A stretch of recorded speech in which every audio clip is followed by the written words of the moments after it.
अस्सलाम वालेकुम स्टूडेंट्स। आज हम स्टडी करेंगे कम्बिनेशंस ऑफ कैपेसिटर्स। कैपेसिटर्स के दो तरह के कम्बिनेशन होते हैं, पैरेलल और सीरीज में। आज के लेक्चर में हम कैपेसिटर का पैरेलल कम्बिनेशन स्टडी करेंगे। So let's start. यहाँ हम 3 कैपेसिटर्स ले लेते हैं। ये डिफरेंट कैपेसिटेंस के हैं। अब हमने इनका पैरेलल कम्बिनेशन बनाना है। पैरेलल कम्बिनेशन बनाने के लिए हम क्या करते हैं, इन कैपेसिटर्स की एक साइड को एक साथ ज्वाइन कर लेते हैं वायर की मदद से और दूसरी साइड को इस तरह से कनेक्ट कर लेते हैं। अब हम एक बैटरी ले लेते हैं और ये एक साइड जो पॉजिटिव साइड होगी, ये कैपेसिटर्स पे मेंशन हुई होती है कौन सी पॉजिटिव है और कौन सी नेगेटिव है। तो हमने पॉजिटिव एक साथ यहाँ कनेक्ट करनी है और जो नेगेटिव साइड हो उन्हें एक साथ यहाँ पे कनेक्ट कर लेना है। अब हम इस पॉजिटिव साइड को बैटरी के पॉजिटिव टर्मिनल से जोड़ देंगे और इस नेगेटिव साइड को नेगेटिव टर्मिनल से जोड़ेंगे। पैरेलल कॉम्बिनेशन में हर कैपेसिटर दोनों साइड से बैटरी के साथ डायरेक्टली कनेक्टेड होता है। यहाँ अगर हम देखें तो ये डायरेक्टली कनेक्टेड है। इसी तरह से ये सेकंड कैपेसिटर भी और ये थर्ड कैपेसिटर भी डायरेक्टली कनेक्टेड है। तो इस तरह का कॉम्बिनेशन पैरेलल कॉम्बिनेशन कहलाता है। अब हम इन कैपेसिटर्स को इस बैटरी की मदद से चार्ज करके देखते हैं। ये तीनों कैपेसिटर्स इस वक्त न्यूट्रल हैं, यानी इन पर जितने पॉजिटिव चार्ज हैं उतने ही नेगेटिव चार्ज हैं। ये तीनों न्यूट्रल हैं। ये चार्ज हमने स्पोज चार्ज बनाए हैं।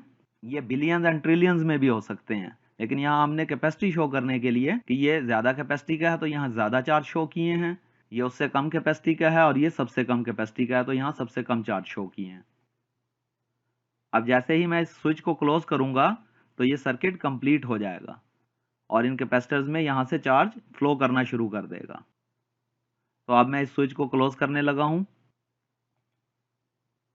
ये देखें, ये चार्ज ने मूव करना शुरू कर दिया। पॉजिटिव टर्मिनल ने नेगेटिव चार्ज को अट्रैक्ट किया और नेगेटिव टर्मिनल से नेगेटिव चार्ज कैपेसिटर की दूसरी साइड की प्लेट्स पर आ गया। अब ये चार्ज उस वक्त तक ट्रांसफर होता रहेगा जब तक कि इन तीनों कैपेसिटर्स का वोल्ट बैटरी के वोल्ट के बराबर नहीं हो जाता। तो अगर अभी इन कैपेसिटर्स का वोल्ट इससे कम है तो ये मजीद चार्ज ट्रांसफर करेगा इस तरह से, और ये साइमल्टेनियसली होंगे। जैसे ही नेगेटिव चार्ज यहाँ अट्रैक्ट होगा, इन प्लेट्स पर भी नेगेटिव चार्ज अकामुलेट होना शुरू हो जाएगा। अब अगर मैं इन प्लेट्स पे से ये न्यूट्रल चार्ज हटा दूं तो हम यहाँ देख सकते हैं कि इन तमाम कैपेसिटर्स की एक साइड पर पॉजिटिव चार्ज प्रोड्यूस हो गया है और दूसरी साइड पर नेगेटिव चार्ज। अब ये तीनों कैपेसिटर डिफरेंट कैपेसिटीज के हैं और इन तीनों ने अपनी कैपेसिटी के हिसाब से चार्ज इस बैटरी से ले लिया है। तो अगर मैं कहूं कि इस पे Q1 चार्ज है, इस पे Q2 चार्ज है और इस पे Q3 चार्ज है, तो ये तीनों चार्जेस मिलके यानी Q1, Q2 और Q3 ये बैटरी ने सप्लाई की हैं, तो ये इक्वल होंगे Q के। यानी इन तीनों चार्जेस को मैं प्लस करूं तो ये टोटल चार्ज जो बैटरी ने सप्लाई किया है उसके इक्वल होगा। तो मैं लिख सकता हूं कि Q1 plus Q2 plus Q3 is equal to Q। Q1 plus Q2 plus Q3 ये सारा चार्ज इस चार्ज के बराबर हुआ जो बैटरी ने सप्लाई किया। और वोल्ट कितना होगा, ये तीनों कैपेसिटर्स डिफरेंट कैपेसिटेंस के कैपेसिटर्स हैं। इनमें से हर कैपेसिटर बैटरी के साथ डायरेक्टली कनेक्टेड है, इसलिए हर कैपेसिटर ने अपनी कैपेसिटेंस के हिसाब से चार्ज लिया है इस बैटरी से। तो इसलिए इन पे वोल्ट तीनों पे बराबर होगा, जितना बैटरी पे होगा उतना ही इन तीनों पर वोल्ट हो जाएगा। तो अगर मैं इस कैपेसिटर के वोल्ट को कहूं V1, इसको V2 और इसको V3, तो ये तीनों आपस में इक्वल होंगे और ये तीनों इस वोल्ट के इक्वल होंगे। और कैपेसिटेंस इन तीनों की डिफरेंट है, C1, C2, C3। तीनों कैपेसिटर्स पे वोल्ट इक्वल होगा। ये कैसे इक्वल होगा, इसे हम एक एग्जांपल से समझते हैं। ये मेरे पास एक सिलेंडर है जिसमें एयर है और उसका प्रेशर P है। अब मैं 3 डिफरेंट सिलेंडर्स ले लेता हूं डिफरेंट कैपेसिटी के। जैसे यहाँ 3 कैपेसिटर्स थे डिफरेंट कैपेसिटेंस के। ये सबसे कम कैपेसिटी है इसकी, इसकी सबसे ज़्यादा है और इसकी मीडियम है। अब अगर मैं इन तीनों सिलेंडर्स को कनेक्ट कर दूं इस वेसल के साथ और प्रेशर को इसमें फ्लो करने दूं, तो क्या होगा, एयर इन तीनों में फ्लो करेगी, सबसे ज्यादा इसमें करेगी, ये अपनी कैपेसिटी के हिसाब से एयर ले लेगा, ये अपनी कैपेसिटी के हिसाब से एयर लेगा, और ये अपनी कैपेसिटी के हिसाब से एयर लेगा। और एयर कब तक फ्लो करती रहेगी, जब तक इन तीनों में प्रेशर इस P के बराबर नहीं हो जाता। तो जब एयर इन सिलेंडर्स में फ्लो करना बंद कर देगी तो इनका प्रेशर इक्वल हो जाएगा। अगर मैं इस सिलेंडर के प्रेशर को P1 कह दूं तो ये P1 इक्वल होगा P के, यानी इस सिलेंडर के प्रेशर के इक्वल हो जाएगा।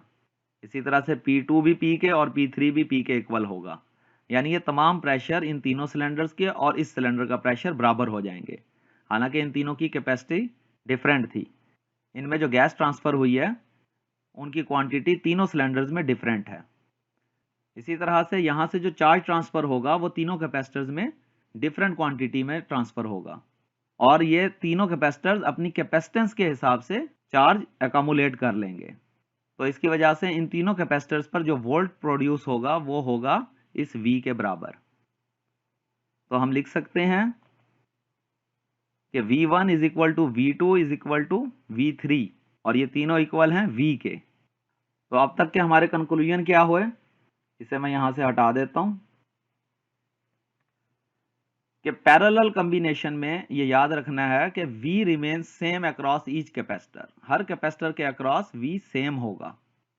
और सेकंड चीज हमने क्या देखी, each capacitor will have different charge due to different capacitance, हर कैपेसिटर में चार्ज उसकी कैपेसिटी की वजह से डिफरेंट होगा।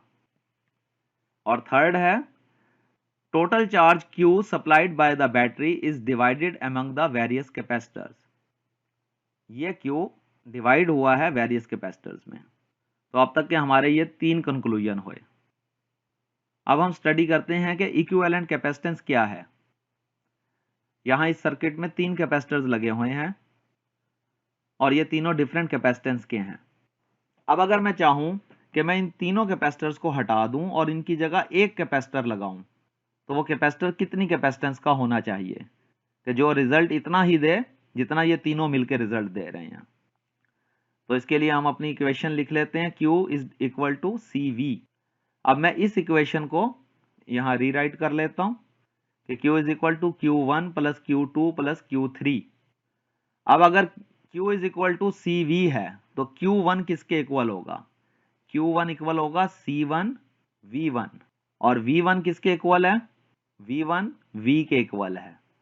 तो मैं लिख सकता हूं कि Q1 is equal to C1V, इसी तरह Q2 C2V, और Q3 is equal to C3V, क्योंकि V1 V2 V3 ये इक्वल हैं और ये इक्वल हैं V के।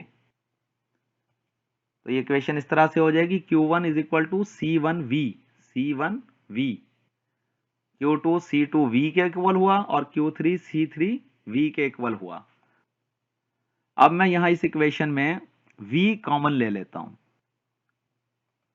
तो ये इस तरह से हो जाएगी, Q is equal to V into C1 plus C2 plus C3। अब मैं V को इक्वेशन के दूसरी तरफ ले जाता हूं, तो ये हो जाएगा Q over V is equal to C1 plus C2 plus C3। और Q ओवर V किसके इक्वल होता है, अगर हम इस इक्वेशन में देखें तो C के, Q over V is equal to C। ये इसी इक्वेशन को हमने रीअरेंज किया है। तो ये Q क्या है, Q इक्वल है इन तीनों चार्जेस के, और V इन तीनों वोल्ट्स के, ये तीनों वोल्ट्स आपस में बराबर हैं। तो इक्विवेलेंट कैपेसिटेंस कितनी होगी हमारे पास, इसे मैं इक्विवेलेंट कैपेसिटेंस कह दूंगा, Q over V is equal to capacitance equivalent is equal to C1 plus C2 plus C3।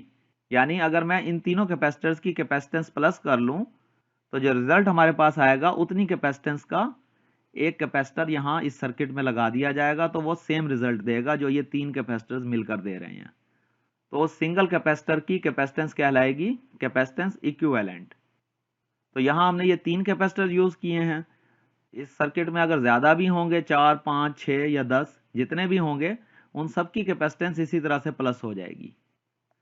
तो ये फार्मूला हो जाएगा C1 plus C2 plus C3 dot dot dot CN, यानी नंबर ऑफ कैपेसिटर जितने होंगे वो सब प्लस हो जाएंगे।